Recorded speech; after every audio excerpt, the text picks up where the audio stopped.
Hey guys, welcome back to the channel. I hope you guys are having a great day today. For this week's video, we've got an awesome tutorial lined up for you guys. We're going to talk about how to break free from just defaulting to kind of your basic cowboy chords down here by the nut.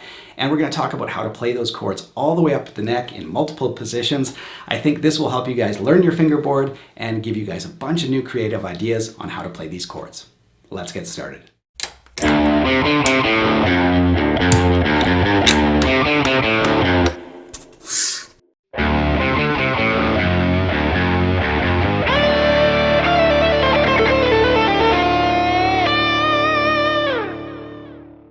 Today we're going to focus on our E chord, and I'm going to show you guys 16 different ways to play the E between the nut and the 12th fret, and I'm going to include some of my favorite color voicings in there too, so hopefully it'll give you guys some interesting ways to play an E. There is a worksheet to go along with today's lesson, so you can grab that at the link above. It's 5 pages and it goes through 16 voicings of your D chord, your C, and your G and A as well. So anyway, if you want to expand on this lesson, it's affordable, grab it. It's going to give you guys a ton of different ways to play your basic chords up the neck. Today we're going to be using this D'Angelico Deluxe Atlantic guitar plugged straight into Moore's preamp live. Let's get started. Alright, so here's our first voicing. This is the basic E major down by your nut that we want to break free from always defaulting to. Great sounding chord. We should use it often, but there's so many different creative ways that we can use it, especially if there's multiple guitars playing. If you're in a band or whatever, you want to find a voicing that's complementary to that. So anyway, let's go on to our first interesting voicing. This is the E over G sharp chord. Now, E over G sharp is built with your ring finger, your index finger, and your pinky. This is one of my favorite chords. It sort of turns the basic E on its head by adding a new bass note, this first inversion, and all you have to do is mute the 5th string here with your ring finger. So just kind of flatten it out to take that note out of the chord, that open A, and then the rest you just strum all the way through. So compared to your basic E, it kind of just moves it up the neck and gives it a different flavor.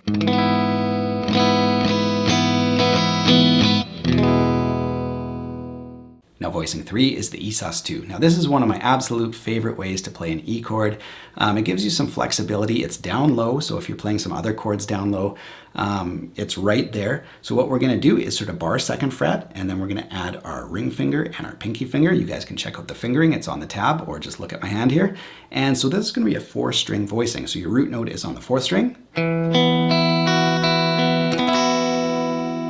So it really opens up that E chord, right? There's your basic voicing, and then we open it up. And if you didn't want the color in it, you could just play it as a 3-string voicing too. So it could be like an E5 or like an E power chord. And then if you want to open it, the bar is right there. So really versatile, great way to play an E. Now voicing number 4 is an E major 7. This is an awesome way to bust open that E major sound again. So this is going to have lots of color in it. Let's take a listen. 4-string voicing again. Really jazzy kind of sound. And compared to our basic E,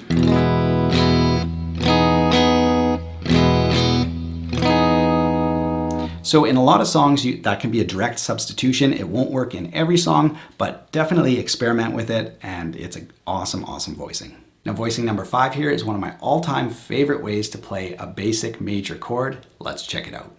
All right, here it is. It's a basic D major shape.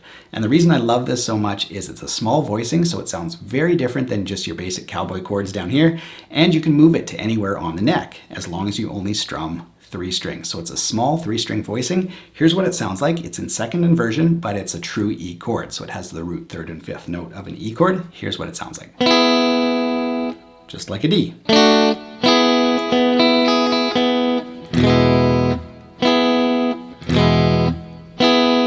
So if you just need something kind of chimey up high, you can definitely just jump to a D form chord here, just like this. Easy shape to make with your fingers, and the root note is actually on the 2nd string. So B, C, D, E.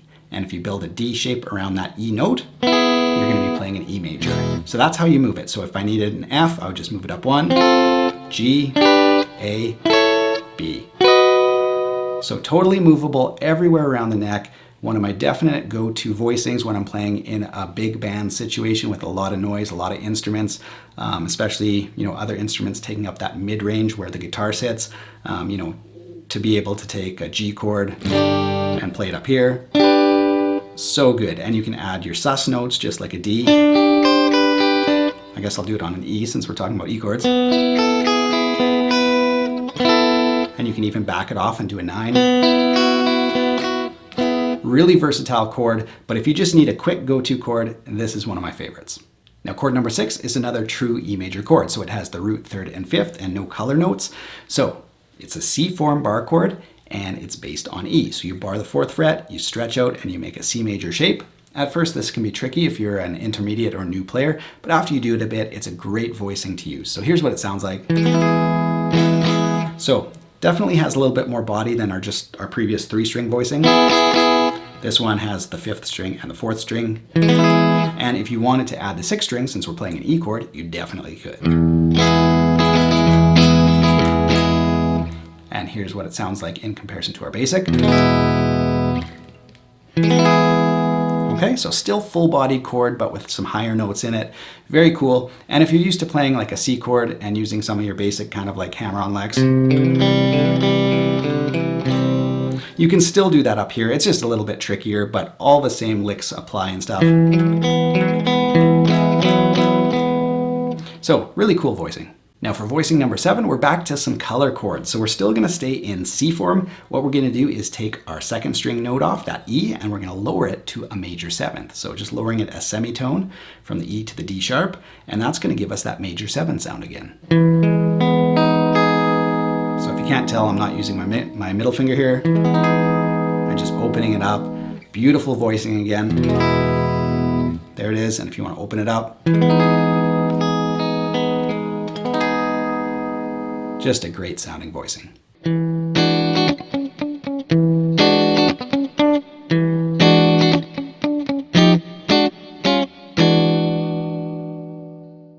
Now for voicing number 8, we're slowly working our way up the neck. We're based around a 7th fret here now. We've done a bunch of different voicings to get us here. Let's look at this one. Now this is based around a 7th chord, so you have your root note, your E, and then you have your G sharp, and then with your ring finger, you're gonna play the flat 7. So this is a color chord.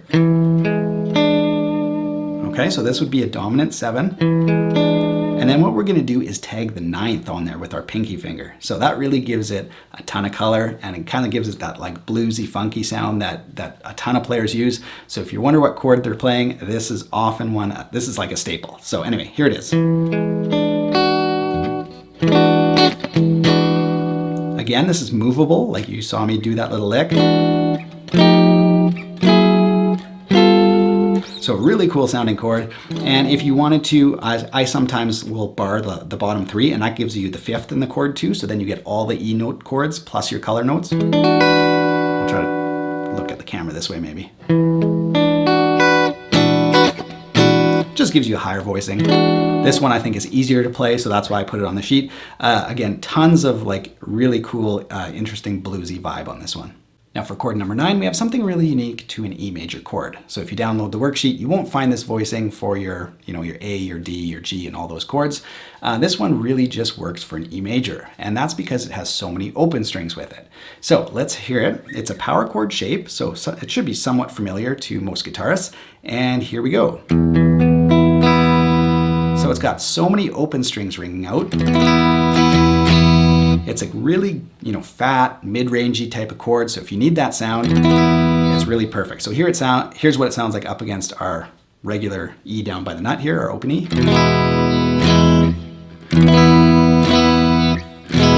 So still really full-bodied, but has some of those upper mid notes added to it. Really great sounding chord. Now voicing number 10 is just the color version of our E5. So here's our basic E5 that we just played. Now if we want to add our color, what we're going to do is add your middle finger on the same string as your pinky was, so 3rd string. So what we're going to do is go from that octave E and go to a major 7, so down a semitone. And here's what it sounds like. Really beautiful, great for picking.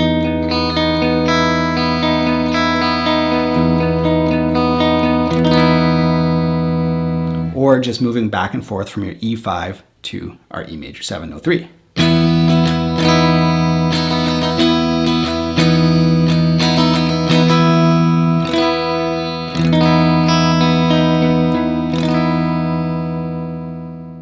Now next next we're back to our straight E major chord. So just roots, thirds, and fifths, no color here. So we are up on 7th fret here, and you can either play it with your 3 fingers as if you would play like a regular A chord, right? Just like that, but just moving it way up. So this is an A form bar chord. So we're gonna play 7s and 9s. And oftentimes I'll just bar it like this. Not everybody's finger does like the little knuckle bend right there. So anyway, you could try it. So some people like to play it like this, some will play it like this, but just a straight E major chord in comparison to our lower voicing. So again, a really complimentary way to play if there's multiple people or multiple guitars in your band and somebody's playing a chord down low. Jump up, grab one of these babies, and it's gonna just make the sound clear and yet really full. Now voicing number 12 is another 3-string voicing. So another one of my favorite ways to take just the basic chord and move it up the neck. Let's check it out. All right, here it is. So we've got 1 finger on 7th fret and 2 fingers on 9th, or E, G sharp, and B. So again, just a straight E major chord. Here's what it sounds like. Right, compared to our low E. And again, you can use your susses, or even your 9s if you back off by 2 frets here.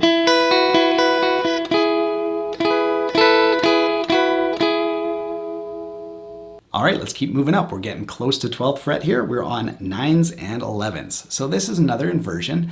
So really cool chord, and the basis of a lot of like bluesy, Stevie Ray Vaughan, Hendrixy kind of licks, so definitely worth learning. It's not a color chord, so it has the root, 3rd, and 5th, but just with the G sharp bass instead of the E. So in comparison to our E, this is what it sounds like.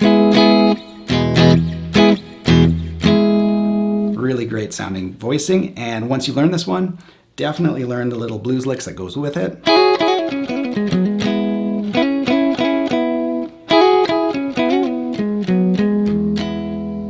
Super cool stuff.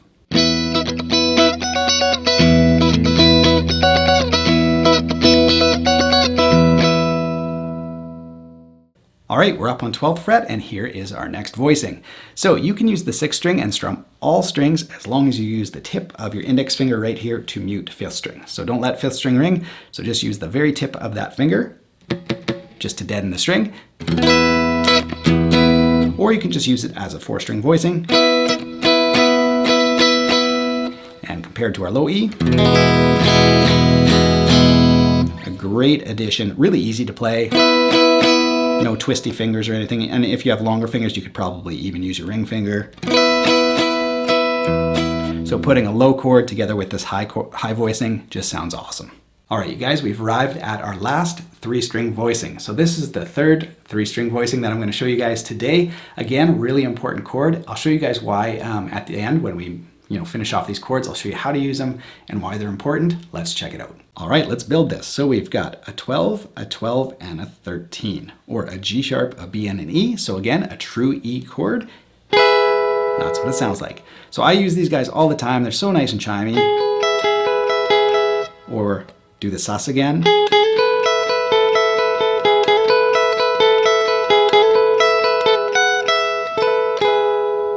Really great sounding chords. So far for 3-string voicings, we can play our E here, we can play our E here, and now we can play our E here. Awesome chords. Definitely, I would recommend learning those ones. All right, you guys, we've arrived at voicing number 16. So this is a color one. Now, when you look at the tab, you can either play that as a bar, but there are the 2 mutes on 5th and 4th. So I would say only play it with the bar if you're gonna do maybe some finger style, and you can just avoid those strings. If you strum it, they're pretty hard to mute with a bar. Or you can just do what I do and play it with my thumb. So I'll play my thumb on 12th, and then my middle finger on 3rd string, index finger on 2nd string, and ring finger on the 1st string. So here's what it sounds like. Beautiful sounding high 9 there. Definitely one of my favorite chords. And again, that's movable like most of these ones. So if you need it on a D, you just move it down. C, B. Really awesome voicing. All right, you guys, so here's what we just learned. No more excuses, no more boring E's. Here we go.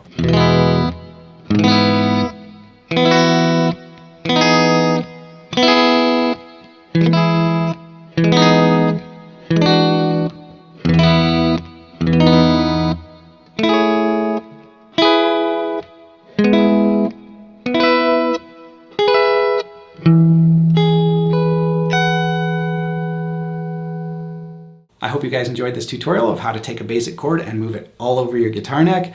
If you found this helpful, be sure to subscribe to the channel, grab the worksheet from the link above or in the video description below. You can head over to the store, grab mugs and t-shirts and all sorts of stuff over there if you're so inclined. Other than that, have an awesome week, you guys. Take care. We'll see you next time with a new video.